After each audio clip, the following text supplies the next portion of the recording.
Olá, tudo bem? Que bom que você está aí. Que sorte que inventaram o controle remoto, hein? É a chance que a gente tem de ser assistido. Programação para um programa voltado basicamente à linha cultural. E eu tenho aqui do meu lado agora o Rony Walter Jatobá. Está lançando esse livro aqui, ó.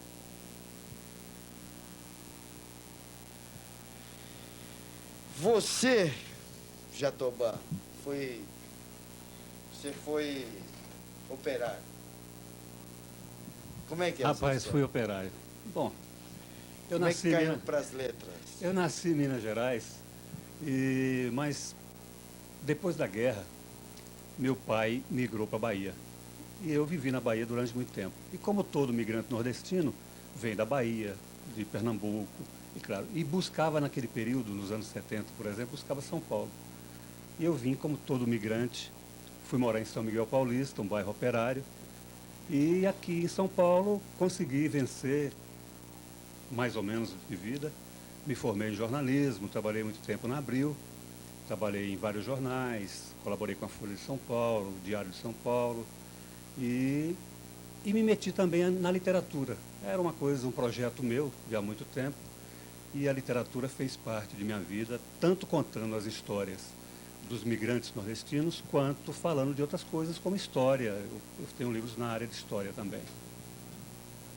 Então, mas como é que você, vindo para São Miguel Paulista, o teu pai, que voltou para saiu de Minas, foi para o Nordeste, depois voltou para cá.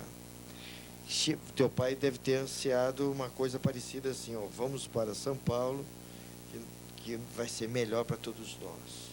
Era o sonho, né? Era o sonho, era o sonho. Todo mundo vinha, era o sonho. E aí você foi trabalhar na Editora Abril? Isso, não. Inicialmente eu fui morar em São Miguel Paulista e, como todo migrante, trabalhava-se na Nitroquímica, que era uma empresa que existia lá na Nitroquímica. Imensa. Trabalhei um período lá e depois eu fui trabalhar como operário no ABC, na Carmanguia. Era uma empresa automobilística que ainda existe. Que fazia naquela época, fazia o Carmanguia. Fazia o Carmanguia. E hoje faz o Land Rover, né? o Land Rover. É uma empresa que, ela, em geral, ela fabrica, vamos dizer assim, automóveis para outras empresas. É. Né? E na época ela fazia o Carmanguia, aquele famoso Carmanguia, e eu trabalhei lá durante 3 anos. Agora, como eu tinha um sonho e eu não deixei esse sonho cair, eu estudava também. Então eu morava em São Miguel Paulista, trabalhava no ABC, fazia essa viagem maluca por São Paulo, né, de trem, viajando dali São Miguel até o Brás. Do Brás eu pegava um ônibus e ia para o ABC. E também a volta, quer dizer, Você estudava onde? eu estudava em São Miguel Paulista. Então você saía de São Miguel Paulista e ia para o ABC, 1h30. Eu entrava lá no ABC às 7 horas da manhã, porque eu era operário, e eu levantava 4 horas da manhã em São Miguel para pegar o trem das 4h15 na estação de São Miguel. E aí trabalhava até 6 horas da tarde, voltava. Você demorava 3 horas 3 horas de no transporte. Isso quando o trem, né, naquela época, não caía a força e você ficava parado lá nos trilhos entre Quarta Parada e São Miguel Paulista. Então foi um período, e eu chegava em São Miguel Paulista, ia correndo para a escola, nem ia em casa. Então, que horas você saía da Carmanguia? 7 horas, 6 horas, né? Da tarde? Chegava às 7h30 em São Miguel Paulista e ia direto para a escola. E eu fazia um supletivo, porque eu já tinha feito o ginásio lá na Bahia. E aí estava fazendo o supletivo... Colegial. O colegial, supletivo colegial. Bom, aí trabalhei nessa empresa durante 3 anos, e aí surgiu uma oportunidade de um teste na Abril. E eu vim aqui na Marginal do Tietê, aqui onde era a sede da Abril, claro, da gráfica, claro. Né, a maior gráfica da América Latina, e fui lá e fiz um teste, passei, e larguei o trabalho como operário e fui ser apontador de produção na Abril. Você já estava pelo menos perto do sonho, né? Era uma editora. Não, aí foi o sonho quase que bem realizado, porque como eu sonhava em fazer jornalismo algum dia, inicialmente eu não fui trabalhar como jornalista, mas eu fui trabalhar na gráfica, de onde saíam as grandes publicações do país. Era uma fase assim... Realidade. Áurea, realidade. Aqueles fascículos, né? Todos os fascículos. Maravilhoso. Então, aquela coleção sobre teatro que hoje, cara, Esses livros são disputados à tapa e no sebo eles custam R$ 30 cada Coleção um. Pensadores também, Pensa, né? maravilhoso. Então foi um período assim riquíssimo, e foi um período que a Abril estava vendendo feito água esses fascículos nas bancas, né? E foi assim, para mim foi quase que a realização de um sonho, porque de repente eu caí numa gráfica que as revistas saíam aos borbotões, né? Todo aquele mundo que eu não conhecia e que estava ali presente, vendo aquilo no dia a dia. E aí eu comecei a fazer jornalismo, né? Foi um período que eu entrei na faculdade, a própria Abril bancou a faculdade para mim, quer dizer, eu agradeço muito à empresa por isso, e ao mesmo tempo continuei a trabalhar. Você foi fazer Caspers? Não, eu fiz FIAM. FIAM, estava começando lá. Estava começando, e foi assim uma faculdade que vários jornalistas que não tinham diploma na época, que era uma exigência, foi para lá.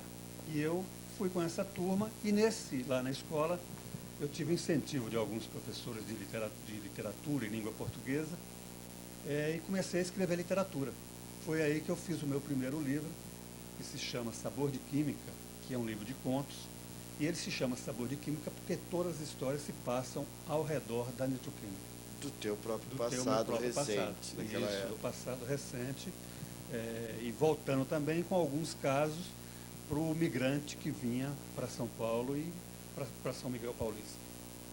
Então foi um período que eu conciliei tanto o jornalismo como a literatura. Então eu fiquei, como você sabe, a literatura não dá dinheiro para o artista sobreviver, né, como várias profissões no Brasil, e eu sobrevivia do jornalismo, mas o tempo que me restava aproveitava e fazia a literatura. Mas, Jatobá, e agora, neste momento aqui, agora 2004, que passou tudo isso, eu insisti para você falar da tua história, porque a gente, aqui no programa, sempre estimula as pessoas a saírem fazendo. Uhum. E a dificuldade você rompe a cada segundo, não adianta. É igual um barco na água, ele vai abrindo a água para igual um pássaro, você tem que ir tirando o ar da frente para poder avançar, né? A dificuldade que você tem é que ter um corpo mais anatômico para passar mais rápido pelo ar, né? Eu acho que você tem que ter objetivos, né? Ter perseverança e ter sonhos. Eu fui outro dia no céu, São Rafael, na periferia de São Paulo, na periferia da periferia, conversar com jovens estudantes, né? E contei para eles esse meu passado e falei para eles o seguinte, que eles tinham que ter um sonho, porque senão você não sai da miséria, entendeu?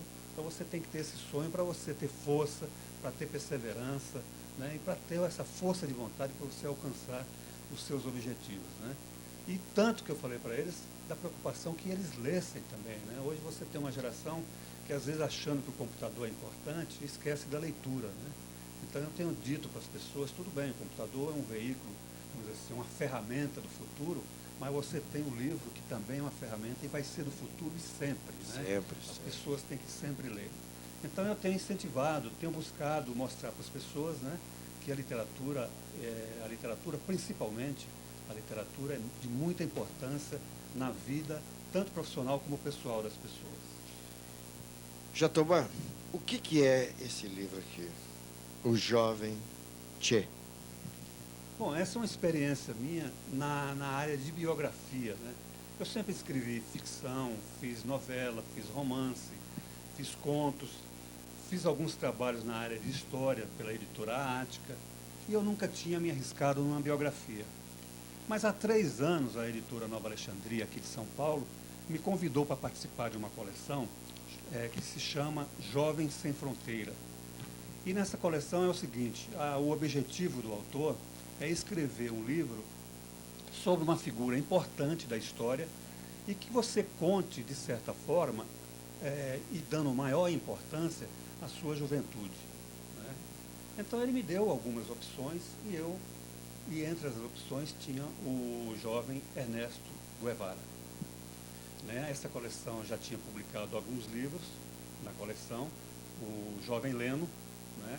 O Jovem Noel Rosa, todos com esse objetivo, tentando juntar o real com a ficção e contar uma história agradável de uma personalidade marcante do nosso século.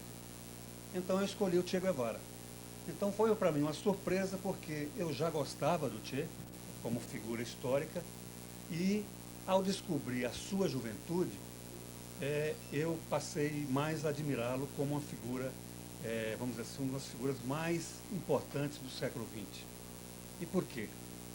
Ora, esse rapaz nasceu em Rosário, em 1928, na Argentina, filho de uma família aristocrata, mais empobrecida. Esse cara, com 1 ano de idade, ele pega uma asma terrível. Então, durante a vida toda, essa asma vai acompanhá-lo, inclusive deixando prostrado na cama. E ele vai vencendo barreira por barreira com essa doença, vai enfrentando isso com esporte, com natação, com futebol. Ele admirava muito futebol. E também com as leituras, quer dizer, na hora que ele tinha essa asma, ele ia para a cama, ele aproveitava e estudava, ele lia tudo. Então ele foi começando a entender o que era a América Latina. Então, durante esse período, na sua juventude, estudando para a medicina, ele faz uma opção por um mundo melhor. E aí ele começa a fazer as suas viagens, que vai redundar na viagem